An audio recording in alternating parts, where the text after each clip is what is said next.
Hi, welcome back to my YouTube channel. ගොඩක් අය කියලා තිබුණා ජෝග්‍රෆි වල කලාපීය සංවිධාන පාඩම ෂෝට් නෝට් එකක් විදියට කියලා දෙන්න කියලා. ඒ අය වෙනුවෙන් තමයි අද වීඩියෝ එක අරගෙන ආවේ. එහෙනම් අපි වැඩි කතාවක් නැතුව යමු දැන් වීඩියෝ එකට.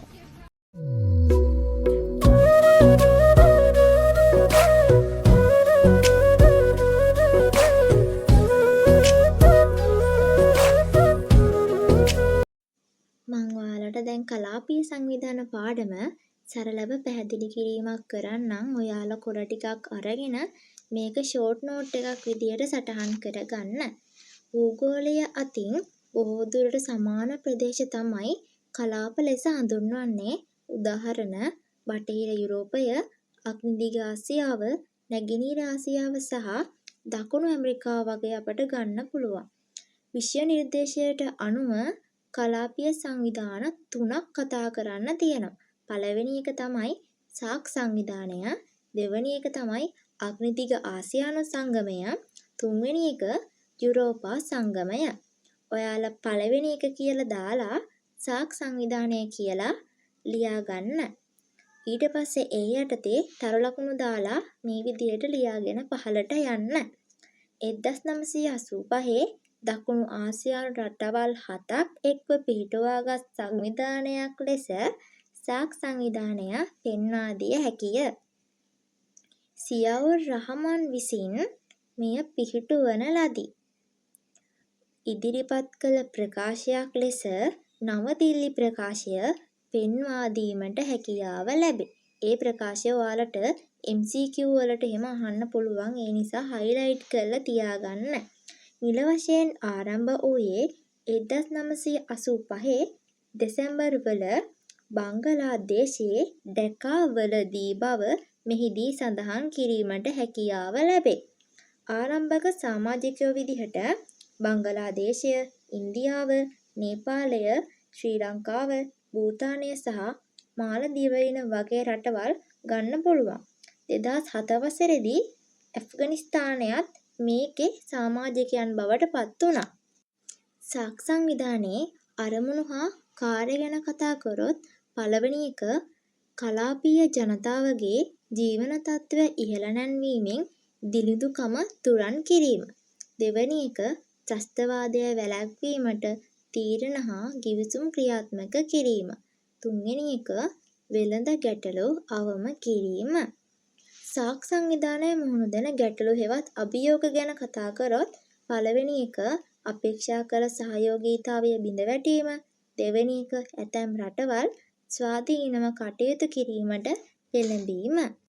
ඊළඟ මාතෘකාව අග්නිදිග ආසියානු සංගමය.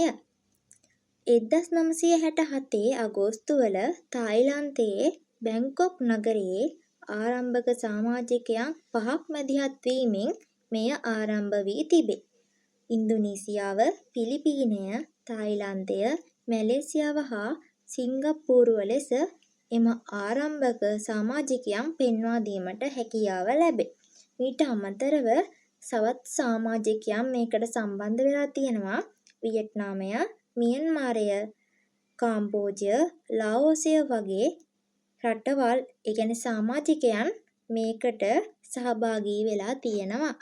මෙහි දක්නට ලැබෙන අරමුණු කාර්යභාරය ගත්තම කලාපයේ සාමය හා ස්ථාවරභාවය තහවුරු කිරීම, ධීවර කටයුතු සංවර්ධනයට කැනඩාවෙන් ආධාර ලබා ගැනීම, ස්වාභාවික ආපදාවලට මුහුණ දීමේදී ආපදා මධ්‍යස්ථාන පිහිටුවීම, ආසියාවේ විද්‍යාත්මක කමිටු පිහිටුවීම වගේ අරමුණු අපිට ගන්න පුළුවන්. මෙහි දැක ගන්න පුළුවන් ගැටලු හෙවත් අභියෝග ගැන කතා කරොත් කලාපීය ජනතාවගේ දිළිඳු බව තවදුරටත් උග්‍ර ගැටලුවක් ලෙස පැවතීම, ත්‍රස්තවාදී ඉලක්ක බවට සමාජික රටවල් පත්වීම, මත්ද්‍රව්‍ය වෙළඳාම, අනවසර ආයුධ වෙළඳාම වගේ දේවල් අපිට ගන්න පුළුවන්. ඊළඟ අවසාන මාතෘකාව තමයි යුරෝපා සංගමය. 1993 මාස් රිචඩ් ගිවිසුම මගින් මෙම සංවිධානය ස්ථාපිත කර තිබේ. මෙම සංවිධානය ආර්ථික හා දේශපාලනික සංවිධානයක් ලෙස පෙන්වා දීමට හැකියාව ලැබේ. වර්තමානය වන විට සමාජික රටවල් 26ක් මේ යුරෝපා සංගමය තුළ තිබේ. මෙහි දැක ගන්න පුළුවන් අරමුණු. ඒ නැත්තම් කාර්යභාරය ගත්තම සියලුම සමාජික රටවල ජනතාවගේ භාණ්ඩ හා සේවා ප්‍රාග්ධන ඒකීය වෙළඳපොළක් යටතේ නිදහස් තත්ත්වයට පත් කිරීම, සියලුම සමාජික රටවල වෙළඳාම, කෘෂිකර්මය, ධීවර ආදී සියලු කටයුතු පොදු ප්‍රතිපත්තියක් යටතේ ක්‍රියාත්මක කිරීම, එවැගේම සමාජික රටවල් අතර තනි මූල්‍ය ඒකකයක් ලෙස යුරෝ හඳුන්වා දීම වගේ අරමුණු මේකේ පෙන්වා දීලා තියෙනවා. යුරෝපා සංගමය මුහුණ පාන ගැටලු හා අභියෝග ගැන කතා කරාම එක් එක් රටවල දේශපාලනික වශයෙන් පවතින ගැටලු, ආර්ථික වර්ධනය අඩුවීම, විරැකියාව, ඇතැම් ප්‍රබල සමාජිකයන් සංගමයෙන් ඉවත්වීම වගේ ගැටලු මේකට ගන්න පුළුවන්. අපි ඊළඟට කතා කරමු මේ පාඩමෙන් අහන්න පුළුවන් ප්‍රශ්න මොනවද කියලා. මම ඔයාලට දැන් කියන්නම් කලාපීය සංවිධාන පාඩමෙන් අහන්න පුළුවන් ප්‍රශ්න මොනවද කියලා. ඔයාලා අංක පිළිවෙලට පහළට පහළ ලියාගෙන යන්න.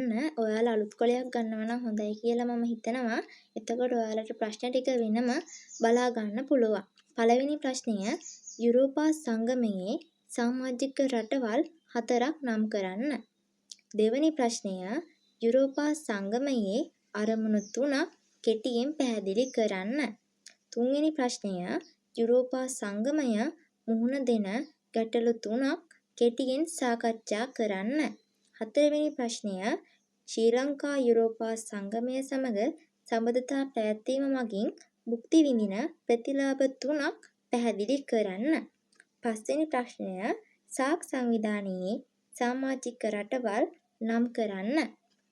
හයවෙනි ප්‍රශ්නය සාක් සංවිධානයේ ප්‍රධාන අරමුණු 3ක් පැහැදිලි කරන්න.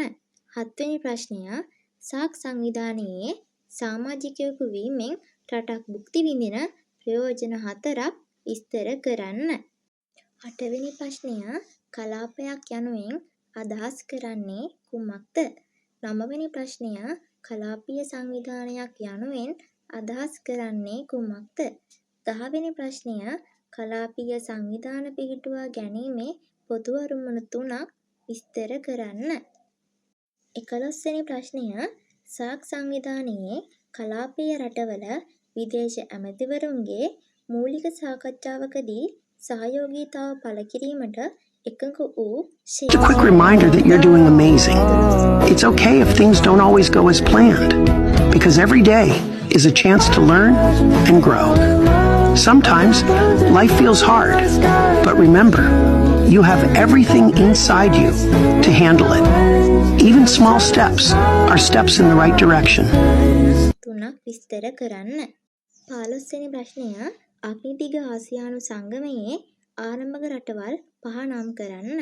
16වෙනි ප්‍රශ්නය අග්නිදිග ආසියානු සංගමයේ වර්තමාන සමාජික රටවල් මොනවාද? 17වෙනි ප්‍රශ්නය අග්නිදිග ආසියානු සංගමයේ අරමුණු හෙවත් කාර්යයන් 3ක් පැහැදිලි කරන්න.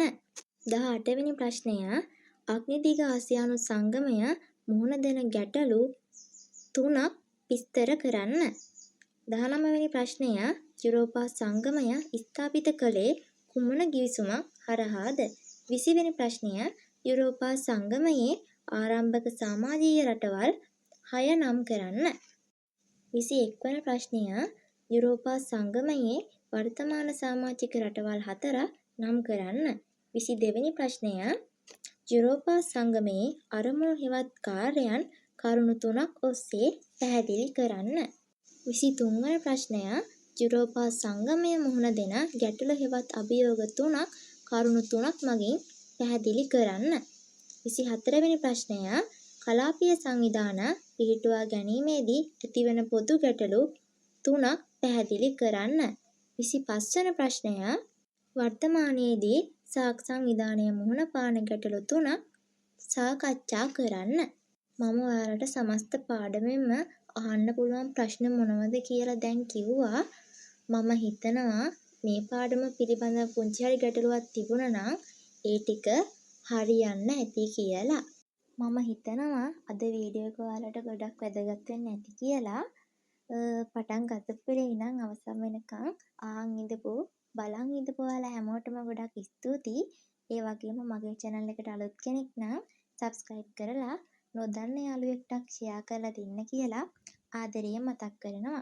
ඔයාලට ඊළඟට අමාරු පාඩම් මොනවද කියලත් පහලින් අමතක නොකර කමෙන්ට් කරන් යන්න. ඊළඟට ඔයාලට මම ඒ වීඩියෝ වලත් මේ විදිහට කෙටියෙන් කියලා දෙන්න බලාපොරොත්තු වෙනවා. එහෙනම් හැමෝම පරිස්සමින් සතුටින් hina වෙලා ඉන්න කියලා ආදරයෙන් මතක් කරන ගමන් මම මේ වීඩියෝ එක අවසන් කරනවා. එහෙනම් හැමෝටම තෙරුවන් සරණයි. බයි බයි.